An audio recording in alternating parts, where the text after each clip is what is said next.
Online.com, ketemu lagi di program Bincang Online bersama saya Isi Artada. Seperti kita tahu, Pilkada serentak akan digelar sebentar lagi, yakni pada 9 Desember 2020. Dan untuk pertama kalinya, warga Indonesia harus dihadapkan dengan pemilihan dalam suasana pandemi. Masyarakat tentunya dihantui rasa ketakutan untuk pergi ke TPS karena dikhawatirkan akan menjadi klaster baru. Nah, untuk membahas hal tersebut, kita akan ngobrol bersama Komisioner KPU Bapak Idewa Kade Wiyarsa Raka Sandi dengan tema protokol kesehatan saat Pilkada serentak. Sudah terhubung dengan kami Bapak Dewa. Halo Pak. Ya, baik. Selamat sore, Pak. Terima kasih ya Pak sudah menyempatkan waktunya nih di tengah lagi sibuk di jelang Pilkada ya Pak. Ya. Pak, ini Pak kita mulai saja Pak. Bagaimana sih Pak persiapan untuk distribusi logistik daftar pemilih dan lokasi-lokasi TPS untuk Pilkada nanti nih Pak 9 Desember Pak? Ya, terima kasih Pak Edi. Jadi memang kalau kita lihat ya dari waktu penyelenggaraannya ini 9 Desember 2020 tinggal beberapa hari lagi ya. Tentu concern kami KPU dalam waktu dekat ini adalah bagaimana persiapan pembentukan TPS ya, kemudian juga penyelenggara ya, KPPS dan juga logistik. Nah, hari ini ya di sejumlah daerah itu petugas KPPS yang telah bertugas itu mengumumkan pada masyarakat pemilih itu tentang hari dan tanggal pemungutan suara tentang juga tempat-tempat TPS. Ya. Jadi TPS diharapkan telah siap ya, lokasi tempat termasuk juga logistik itu H-1 ya, ketentuannya di dalam peraturan PKPU demikian, begitu Pak. Oh gitu Pak. Terus Pak, kemudian Pak sejauh ini kesulitan apa saja sih Pak yang ditemuin di lapangan Pak jelang pemungutan suara nanti Pak? Ya memang ya, karena Indonesia ini kan negara yang sangat luas ya, dengan berbagai corak atau karakter ya, geografis, iklim, jarak dan seterusnya antara daerah dengan daerah yang lain. Namun demikian ya, tentu ya selain itu salah satu tantangan yang juga penting menjadi perhatian adalah penyelenggaraan pilkada ini di masa pandemi. Ya, jadi tugas penyelenggara pemilu atau pilkada termasuk tugas di TPS itu menjadi lebih kompleks ya. Selain harus mempersiapkan sarana prasarana ya, tata cara dan mekanisme pemungutan penghitungan suara, juga harus mempersiapkan protokol kesehatan. Namun demikian kita telah berkomitmen tentu hal ini harus diupayakan ya semaksimal mungkin. Nah ini kan Pak, KPU kan menggelar pilkada dalam suasana pandemi Pak. Apa persiapan khusus sih Pak untuk mengatasi kondisi yang seperti ini Pak? Jadi persiapan yang dilakukan oleh KPU itu ada beberapa hal ya. Pertama tentu regulasi. Jadi kami telah menerbitkan ya sejak dilanjutkannya kembali tahapan pilkada pada pertengahan Juni yang lalu, ada sejumlah peraturan KPU yang digunakan yang pada prinsipnya mengatur tata cara penyelenggaraan pemilihan di masa pandemi. Nah selain itu di dalamnya ya termasuk juga tentang standar-standar ya protokol kesehatan tiap tahapan, termasuk pada tahapan kampanye ya, pada tahapan pemungutan dan penghitungan suara. Nah inilah yang menurut kami ya membedakannya dengan pilkada sebelumnya. Gitu Pak. Terus untuk sosialisasi apa saja Pak yang dilakukan KPU terkait protokol kesehatan nanti ini Pak? Jadi sosialisasi telah berjalan ya. Kami sangat intensif ya mendengarkan sosialisasi. Kami di KPU ya memiliki sejumlah seri webinar dalam rangka memberikan sosialisasi secara online ya kepada jajaran kami di provinsi, kabupaten, kota sampai dengan di daerah. Demikian juga dengan stakeholder ya yang ada di pusat. Selain itu tentu di provinsi dan kabupaten kota yang menyelenggarakan. Jadi prinsipnya ada dua ya yang disertai kita. Yang pertama adalah terkait dengan tentu ya ketentuan protokol kesehatan. Nah yang berikutnya yang kita telah pentingkan adalah bagaimana tata cara dan standar penyelenggaraan pilkada itu sendiri ya, misalnya tata cara menghitung, tata cara rekapitulasi dan seterusnya. Jadi kedua hal ini menurut saya sangat penting ya untuk menjadi perhatian kita semua. Kalau untuk terkait keamanan dan protokol kesehatan di TPS seperti apa Pak? Apakah setiap petugas itu di TPS diharuskan menggunakan face shield atau sarung tangan atau seperti apa Pak? Ya, jadi kami telah mengatur ya di dalam peraturan KPU, di dalam pedoman teknis di tingkat TPS ya, atau pedoman teknis bagi KPPS. Jadi ada beberapa hal yang penting. Pertama dari aspek penyelenggara ya, penyelenggara dan para pihak yang hadir ya. Jadi tentu kami dari KPU khusus untuk petugas KPPS ini ya, selain memakai sarung tangan, memakai masker, pakai face shield dan seterusnya ya, juga berlaku protokol kesehatan ya. Jadi mulai dari pemilih itu hadir ya, melakukan cuci tangan, di suhu tubuhnya, kemudian ada tetap ya menjaga jarak ya, pakai sarung tangan dan seterusnya ya. Kami telah melakukan pengaturan itu, dan tentu kami berharap agar apa yang dipersiapkan ini bisa efektif ya, maka masyarakat yang hadir di TPS nanti selain itu tentu ya saksi pasangan calon, pengawas ya, dan semua pihak kami harapkan betul-betul memberikan dukungan ya, untuk memastikan setiap pihak yang hadir di dalam keadaan sehat ya, baik pada saat datang ke TPS maupun setelah kembali ke kediaman masing-masing.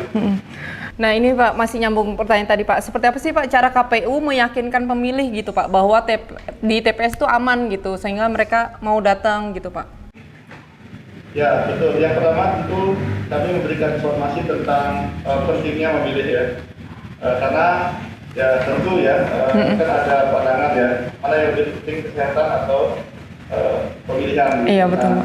Kami telah melakukan kajian yang cukup panjang, dan kami berterima kasih kami telah mendapat banyak masukan ya dari segenap pihak, dari para penggiat pemilu dan demokrasi yang masyarakat, teman-teman media. Jadi KPU ya sedapat mungkin memperhatikan itu ya, menjadikan bahan masukan bagi kami, dan kemudian tentu ini nih ya di dalam pelaksanaannya nanti ini kita persiapkan dengan baik ya, sehingga masyarakat tidak usah khawatir ya, karena pertama memang di TPS itu sebetulnya ya tidak terlalu lama, karena KPU telah mengatur ya. Jadi misalnya ada pemilih di TPS itu kan maksimalnya 500 ya, tidak semua jumlahnya 500 karena ada faktor jarak ya, kondisi situasi dan seterusnya. Misalnya ada yang jumlahnya 350, ini akan dihimbau untuk datang secara bertahap, akan ditulis dalam formulir modern C pemberitahuan. Nah, jadi mohon ya datang ke TPS, memakai APD, setidaknya memakai masker ya, membawa alat tulis sendiri ya, supaya nanti untuk mengisi daftar hadir gitu, tetap menjaga jarak dan ikuti aturan-aturan standar yang telah dipersiapkan oleh petugas kami di tingkat TPS. Kalau untuk treatment khusus ada nggak Pak untuk masyarakat gitu? Ya, kalau treatment khususnya begini Mbak. Pertama misalnya ya, di awal tentu petugas kami KPPS akan datang ya, memilih ya satu persatu sejalan dengan kewajiban mereka untuk menyampaikan surat pemberitahuan tentang tanggal memilih, tempat TPS dan sebagainya. Itu kami berharap melakukan komunikasi untuk menjelaskan hal-hal apa sebetulnya yang sudah dipersiapkan di TPS, sehingga tidak khawatir ya. Itu yang pertama. Kemudian yang kedua, tentu kami telah melakukan sejumlah sosialisasi dan berkoordinasi ya dengan pihak terkait ya, selain Bawaslu sebagai pengawas, tentu Satgas dan juga dinas kesehatan misalnya. Jadi kami ya, beberapa waktu yang lalu kami mengikuti rapat koordinasi melalui webinar, dan mungkin setelah acara ini Pak, jadi saya juga akan berbicara dengan pihak BNPB. Jadi kami terus berkoordinasi, karena sebetulnya kompetensi KPU itu tentu ya dalam hal penyelenggaraan. Jadi kami tidak memiliki keahlian yang spesifik soal kesehatan. Jadi kita saling melengkapi untuk memastikan setiap pemilih yang hadir ke TPS dapat menggunakan hak pilihnya, dan juga dapat kita antisipasi ya potensi-potensi yang tidak kita inginkan terkait dengan dampak daripada COVID-19 ini. Kemudian Pak, bagaimana menghindari pemungutan suara Pilkada 2020 dari potensi yang menimbulkan banyak korban seperti pemilu 2019 Pak? Setidaknya bagaimana cara menghindari Pilkada 2020 dari posisi klaster baru penyebaran COVID Pak? Itu tadi ya, ini pertama dari segi regulasi, kemudian dari segi koordinasi, kemudian menerapkan soal protokol kesehatan di TPS, dan juga kami terus berkoordinasi untuk mengupayakan bagaimana mekanisme mitigasinya. Ya, jika misalnya ada pemilih yang tiba di TPS ternyata setelah diukur suhu tubuhnya ya, lebih di ketentuan 37,3 di atas itu misalnya, nah mereka dilayani di bilik khusus ya, setelah itu disegerakan untuk bisa kembali ke kediaman masing-masing. Demikian juga jika terjadi sesuatu terkait dengan aspek kesehatan itu jajaran kami yang melalui BPS, BPK dan seterusnya pada akhirnya bisa memperhatikan dengan pihak-pihak terkait ya, sehingga penanganannya diupayakan secepat mungkin ya untuk memberikan pelayanan ya terhadap aspek-aspek kesehatan. Nah ini tentu situasi yang demikian ya perlu kita pahami bersama dan perlu kita koordinasikan lebih awal ya supaya pada hari pemungutan dan penghitungan suara ya diharapkan para pihak sudah siap ya melaksanakan tugas dan kewajibannya ya fungsinya masing-masing ya di daerah-daerah yang menjalankan pemilihan. Nah Pak, dengan berbagai protokol kesehatan tadi yang sudah disebutkan oleh Pak Dewa nih Pak, kira-kira seberapa aman sih Pak bahwa Pilkada 2020 nanti ini tidak akan menjadi ajang penyebaran COVID, Pak? Nah, jadi kami melihat begini ya, kalau kita coba hitung secara lebih detail, jadi masyarakat hadir ke TPS itu kan mungkin ya beberapa menit saja sebetulnya. Tapi COVID ini kan sebetulnya dia berpotensi ada di mana-mana. Maka harapan kami ya dengan segala hormat kami mengimbau ya kepada pemilih dan para stakeholder untuk mempersiapkan diri lebih awal gitu. Ya, jadi kita tentu tidak ingin di luar ya maupun di TPS atau setelah di TPS kan jadi sesuatu karena kita kurang patuh ya pada ketentuan dan apa yang telah dipersiapkan. Jadi tentu disiplin protokol kesehatan ini penting. Selain nanti di TPS, maka di lingkungan kita masing-masing ya, di tempat tinggal kita, di tempat kerja kita, ya di masyarakat kita ini juga menjadi penting ya, sehingga nanti kami harapkan ya para pihak yang hadir ke TPS itu dalam keadaan sehat ya, dalam keadaan normal dan tentu ini baik ya bagi dirinya sendiri maupun bagi masyarakat keluarga pemilih yang juga hadir ya pada saat itu. Nah Pak, untuk sejauh ini apakah ada contoh di negara lain Pak, bagaimana pesta demokrasi seperti pilkada di masa pandemi ini bisa tetap aman dari penularan COVID Pak? Ya, kalau kita lihat ya dalam proses penyelenggaraan pemilu di sejumlah negara itu kan ada banyak contoh ya. Mungkin saya tidak menyebut negaranya ya, saya kira publik sudah juga banyak mencermati ya dan juga menganalisis isu-isu yang berkembang. Tapi kalau kita lihat sejumlah negara yang bisa dikategorikan sukses ya, dengan indikator misalnya tingkat partisipasinya bisa bahkan naik gitu ya, kemudian pemilihannya bisa berjalan lancar, tentu protokol kesehatan ini menjadi salah satu kuncinya, ya, sehingga masyarakat ya antusias datang ke TPS, tidak ada rasa kekhawatiran. Nah, maka selain mempersiapkan APD, mempersiapkan teknis penyelenggaraan, maka membangun narasi yang positif ya, memberikan informasi-informasi yang sesuai dengan faktanya ini juga penting ya. Tentu kita tidak berharap misalnya terlalu digampangkan ya, terlalu diremehkan begitu, iya, betul. Tidak bisa begitu. Atau terlalu juga ditakut-takuti ya, sehingga ada kekhawatiran yang berlebih. Jadi kami berharap ya kita semua berpotensi ya ada unsur risikonya. Oleh karena itu tentu ya upaya-upaya ke arah itu bersama-sama kita lakukan. Banyak juga negara-negara yang kemudian saya lihat partisipasinya menurun ya, kemudian tingkat kualitas penyelenggaraannya juga tidak optimal. Nah, itu sebetulnya ya, kita masih punya waktu beberapa kali lagi bersama-sama ya saling support untuk menguatkan ya proses demokrasi ini, sehingga konsolidasi demokrasi kita, kesinambungan proses demokrasi kita ini juga akan dapat kita wujudkan bersama-sama.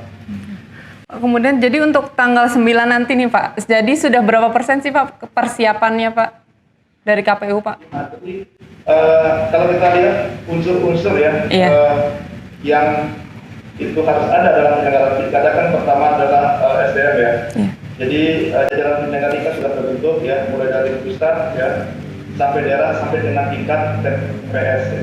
Memang ada sejumlah kendala yang dialami di tingkat TPS, tapi tentu kami berharap ya masih ada sedikit waktu untuk merapikannya. Saya kira ini juga terjadi dalam pemilu atau pilkada sebelumnya ya. Jadi bagaimana kemudian upaya kita untuk menyelesaikannya. Misalnya ada beberapa calon ya atau petugas yang sebelumnya tidak berkenan di rapid gitu Iya. ya.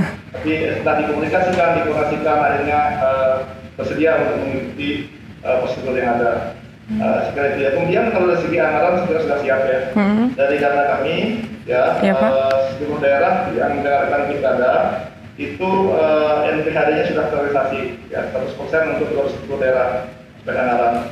Demikian juga ya anggaran yang bersifat tambahan terkait dengan konteks APD dari APBN juga sudah. Jadi itu sudah siap. Tapi mohon ya berhati-hati teman-teman di daerah mengelolanya dengan baik karena ini penting ya.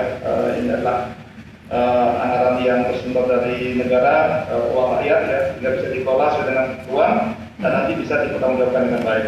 Selain itu tentu checklist penyelenggaraan ya yang sudah saya ulas tadi. Jadi secara umum tentu kami nyatakan ya KPU siap menyelenggarakan pilkada serentak lanjutan 9 Desember 2020. Namun tentu ya untuk dapat menjaga kualitas, kemudian tingkat partisipasi dan tegaknya ya aspek kesehatan dan asas-asas pilkada yang lebih berlanjut itu kami sangat berharap ya kontribusi dan semua pihak untuk bersama-sama komitmen ya mewujudkan hal itu. Nah, terakhir nih Pak Dewa, Pak, untuk pesan untuk petugas nih Pak di pemilihan TPS atau untuk pemilih nanti Pak di 9 Desember, silakan Pak. Jadi untuk petugas ya atau penyelenggara kepada rekan-rekan sahabat ya jajaran KPU Provinsi, Kabupaten Kota, PPK, PPS, dan TPS itu kami berterima kasih atas kerja keras saudara-saudara semua sehingga kita bisa sampai pada masuk tahapan ini ya. Nah, ada beberapa agenda ke depan termasuk pemungutan penghitungan suara, proses rekapitulasi dan seterusnya itu masih harus kita kerjakan dengan baik. Jadi tetap jaga kesehatan ya, bekerja secara profesional, jaga etika penyelenggara pemilu ya, sehingga kita bisa kemudian mendapatkan kepercayaan publik dan mampu melaksanakan tugas yang baik. Dan kepada pemilih tentu kedaulatan ada di tangan Anda ya. Siapa yang dipilih dan siapa yang akan menjadi pemimpin itu ada di tangan pemilih. Kami memfasilitasi secara teknis dan administrasi. Gunakan hak pilih Anda dengan baik ya. Jadi tidak perlu khawatir tentang TPS dan tentu patuhi protokol kesehatan. Demikian, Pak. Terima kasih. Oke Pak Dewa, terima kasih banyak ya Pak atas bincang-bincangnya Pak. Sehat selalu Pak. Baik, selamat sore. Iya, sore, terima kasih ya Pak. Nah, itu tadi obrolan kita bersama Komisioner KPU Bapak Idewa Kadewiarsara Kasandi. Nah, seperti pesan Pak Dewa tadi, jangan lupa untuk ke TPS tanggal 9 Desember 2020 untuk memberikan hak suara kita. Dan juga jangan lupa untuk menerapkan protokol kesehatan 3M. Mencuci tangan pakai sabun di air mengalir, menggunakan masker, serta menjaga jarak. Saya Yesi Artada undur diri dulu dari studio jpn.com. Sampai bertemu lagi di diskusi selanjutnya. Bye-bye. Ingat pesan ibu, pakai masker.